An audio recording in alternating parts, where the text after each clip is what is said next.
ಅಡ್ಡ ಮತದಾನ ಮಾಡಿದ್ರು ಅಡ್ಡ ಮತದಾನ ಮಾಡೋದು ಅಕ್ಷಮ್ಯ ಅಪರಾಧ. ಹಾಗಾಗಿ ಯಾವ ಶಾಸಕರು ಮಾಡಿದ್ದಾರೆ ಅನ್ನೋದು ಈಗಾಗಲೇ ಒಂದಷ್ಟು ರಾಜ್ಯದ ಅಧ್ಯಕ್ಷರಿಗೆ ವಿರೋಧ ಪಕ್ಷದ ನಾಯಕರಿಗೆ ಗೊತ್ತಿದೆ. ಆ ಹಿನ್ನೆಲೆಯಲ್ಲಿ ಅಡ್ಡ ಮತದಾನ ಮಾಡಿದ್ರೆ ಅವ್ರ ಮೇಲೆ ಕ್ರಮವನ್ನು ತಗೋಬೇಕು. ಯಾಕಂದ್ರೆ ಲಕ್ಷಾಂತರ ಕಾರ್ಯಕರ್ತರಿಗೆ ನೋವಾಗಿದೆ. ನಾವು ಆಯ್ಕೆ ಮಾಡಿದ ಶಾಸಕರು ನಮ್ಮ ವಿರುದ್ಧ ಹಿಂಗೆ ಮಾಡಿಬಿಟ್ರಲ್ಲ, ಪಾರ್ಟಿ ವಿರುದ್ಧ ಅನ್ನುವಂಥದ್ದನ್ನು ಮಾಡ್ತಾ ಇದ್ದಾರೆ. ಆ ಹಿನ್ನೆಲೆಯಲ್ಲಿ ಯಾರೇ ಮಾಡಿದ್ರು ಅದ್ರ ಮೇಲೆ ಕ್ರಮ ತಗೊಳ್ಬೇಕು ಅನ್ನುವಂಥ ಒತ್ತಾಯವನ್ನು ಮಾಡ್ತಾ ಇದ್ದಾರೆ. ವ್ಯಾಪಾರ ಆಗಿದೆ ಅಲ್ವಾ, ಹೆಂಗಿದ್ರು ಒಂದು ಸತ್ಯ ಶೋಧನಾ ಸಮಿತಿ ಮಾಡಿದ್ದಾರೆ. ಎರಡನೇದು ರಾಜ್ಯದ ಅಧ್ಯಕ್ಷರು ಮತ್ತು ನಮ್ಮ ವಿರೋಧ ಪಕ್ಷದ ನಾಯಕರಿಗೆ ಗೊತ್ತಿದೆ. ಬಹಳ ಆಶ್ಚರ್ಯ ಅಂದರೆ ಇವತ್ತು ಏನು ಇನ್ವ್ಯಾಲಿಡ್ ಹಸಿಂದು ಮತದ ಇದರಲ್ಲಿ ನನ್ನ ಹೆಸರನ್ನು ತಳುಕಾಕುವಂಥದ್ದು ಇವತ್ತಿನ ಪತ್ರಿಕೆಯಲ್ಲಿ ಆಗಿದೆ. ಈಗಾಗಲೇ ರಾಜ್ಯಕ್ಕೆ ಮಾತಾಡಿದ್ದೀನಿ, ಚುನಾವಣಾಧಿಕಾರಿಗೆ ಮಾತಾಡಿದ್ದೀನಿ, ಜೊತೆಗೆ ಆ ಪತ್ರಿಕೆ ಅವ್ರಿಗೆ 12 ಗಂಟೆಗೆ ಬರ್ತೀನಿ ಅಂತ ಹೇಳಿದ್ದೀನಿ. 12 ಗಂಟೆಗೆ ಹೋಗ್ತಾ ಇದ್ದೀನಿ. ಅವರಿಗೆ ಹಸಿಂದು ಆಗಿದ್ದಕ್ಕೆ ಶ್ರೀವತ್ಸ ಹಸಿಂದು ಮಾಡಿದ್ದಾರೆ ಅನ್ನೋದಕ್ಕೆ ಸಿಕ್ಕಂಥ ದಾಖಲೆಗಳೇನು, ಆ ರೀತಿಯಲ್ಲಿ ಯಾಕೆ ಅದನ್ನು ಹರಡಿಸುವಂಥ ಕೆಲಸವನ್ನು ಮಾಡ್ತಾ ಇದ್ದೀರಾ ಅನ್ನೋದನ್ನು 12 ಗಂಟೆಗೆ ಆ ಸಂಪಾದಕರು ಬರಲಿಕ್ಕೆ ಹೇಳಿದ್ದಾರೆ. ಅಲ್ಲೋ ಕ್ಲಾರಿಫಿಕೇಷನು ಕೇಳೋನಿದ್ದೀನಿ. ಹಸಿಂದು ಮಾಡುವಷ್ಟು ಏನು ಅಪ್ರಜ್ಞಾ ಏನೋ ನಾನು ಆ ಥರದ ಅಲ್ಲ. ಆದರೆ ಯಾಕೆ ಬಂತು, ಎಲ್ಲಿಂದ ಬಂತು, ಇದನ್ನು ಹುಟ್ಟಾಕಿರೋರು ಯಾರು, ಯಾವ ಪತ್ರಿಕೆಯಲ್ಲಿ ಇವತ್ತು ಬಂದಿದೆಯಲ್ಲ ಅದನ್ನು ನನ್ನ ಫೋಟೋ ಹಾಕಕ್ಕೆ ಹೇಳಿದವ್ರು ಯಾರು, ಎಲ್ಲವೂ ನನ್ನ ಹತ್ರನೂ ಮಾಹಿತಿ ಇದೆ. ಅದನ್ನು ಶ್ರೀವತ್ಸನ ಹೆಸರು ಬರಬೇಕು, ನೀವು ಹಾಕ್ರಿ ನಾಳೆ ಬೆಳಗ್ಗೆ ಅಂತ ಹೇಳಿರುವಂಥ ವ್ಯಕ್ತಿ ಯಾರು ಅನ್ನೋದು ಗೊತ್ತಿದೆ. ಇಷ್ಟಕ್ಕೇನು ಸುಮ್ಮನೆ ಬಿಡೋದಿಲ್ಲ. ರಾಜಕೀಯವನ್ನು ರಾಜಕೀಯವಾಗಿ ಮಾಡಬೇಕು, ಎದುರಿಸ್ಬೇಕು. ಬೇರೆ ಏನೂ ಹೇಳಕ್ಕೆ ಸಿಕ್ಕಿಲ್ಲ ಇವತ್ತಿನವರೆಗೆ. ಹಾಗಾಗಿ ಶ್ರೀವತ್ಸ ಹಸಿಂದು ಮಾಡಿದ್ದಾನೆ ಅನ್ನುವಂಥದ್ದನ್ನು ಹೇಳಿ ಬರೆಸಿರುವಂಥ ಪ್ರಸಂಗ ನನಗೆ ಗೊತ್ತಿದೆ. ಸದ್ಯದಲ್ಲೇ ಅದು ಹೊರಗೆ ತರ್ತಾರೆ. ಈ ಚುನಾವಣೆಯಲ್ಲಿ ಎಲ್ಲೋ ಒಂದ್ ಕಡೆ ಸಂಘದ ಮೂಲದಿಂದ ಬಂದಂತ ಈ ಶಾಸಕರನ್ನ ಟಾರ್ಗೆಟ್ ಮಾಡ್ತಾ ಇದೆಯಾ ಅಂತ.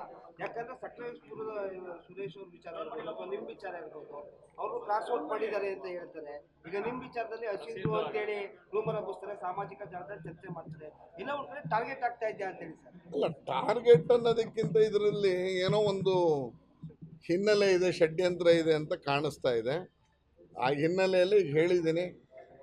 ಅವರು ನನಗೊಂದಷ್ಟು ಕ್ಲಾರಿಫಿಕೇಷನನ್ನು ಕೊಡುವಂಥ ಕೆಲಸ ಮಾಡಿದ್ದಾರೆ.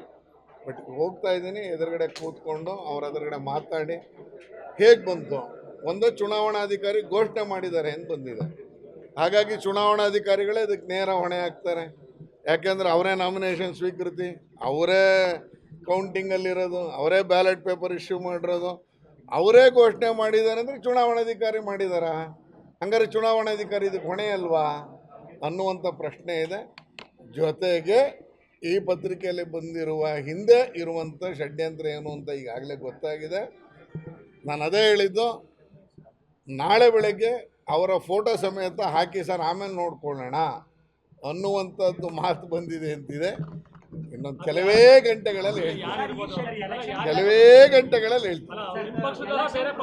ನಮ್ಮ ಪಕ್ಷದವರು ಅಂತ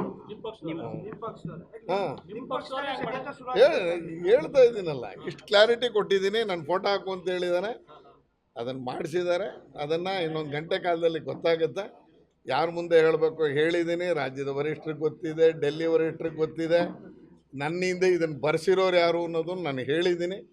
ಎಲ್ಲ ಮೇಲ್ಗಡೆ ತನಕ ಆಗಿದೆ, ಕೆಳಗಡೆ ಹರಡಬಾರ್ದು ಅಷ್ಟೇ. ಅದು ಎಲೆಕ್ಷನ್ ಪ್ರೋಸೆಸ್ ಹೆಂಗಿರುತ್ತೆ?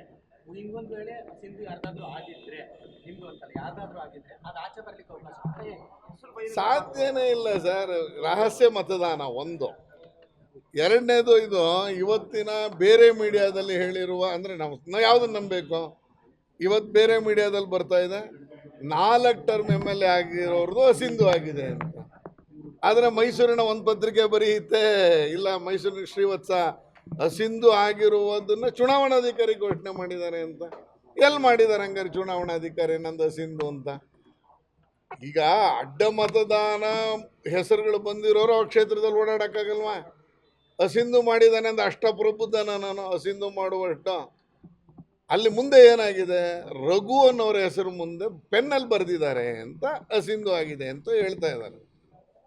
ಪೆನ್ನಲ್ಲಿ ಬರೆದಿರೋದು ಹಸಿಂದು ಆಗಿದೆ ಅಂತ ಹೇಳಿದ್ಮೇಲೆ ಚುನಾವಣಾಧಿಕಾರಿ ತಾನೇ ಹೇಳಬೇಕು ಇಂಥವ್ರದ್ದೇ ಮತ ಅಂತ ಹೇಗೆ ಗೊತ್ತಾಗತ್ತೆ? ಒಂದು. ಇಂಟರ್ನಲ್ ಗೊತ್ತಾಗ್ಬೋದು, ಅದೇನು ದೊಡ್ಡ ವಿಷಯ ಏನಿಲ್ಲ. ಯಾರ್ಯಾರು ಮಾಡಿರ್ತಾರೆ ಅಂತ ಗೊತ್ತಾಗದೇ ಇರುವಷ್ಟೇನಿಲ್ಲ, ಗೊತ್ತಾಗೇ ಆಗುತ್ತೆ. ಆದರೆ ಈ ಥರದ ಹೆಸರು ಬರೆಸುವವರ ಹಿಂದೆ, ಈ ಥರದ ಹೆಸರುಗಳನ್ನ ಓಡಾಡಿಸ್ತಾ ಇರೋ ಹಿಂದೆ ಭಾಳ ಒಂದು ದೊಡ್ಡ ನಡೆದಿದೆ. ಇರಲಿ, ಅದು ಕೆಲವೇ ಗಂಟೆಗಳಲ್ಲಿ.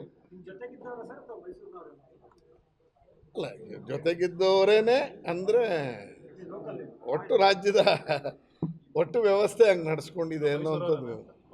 ಇರಲಿ, ಆಮೇಲೆ ಹೇಳ್ತೀನಿ.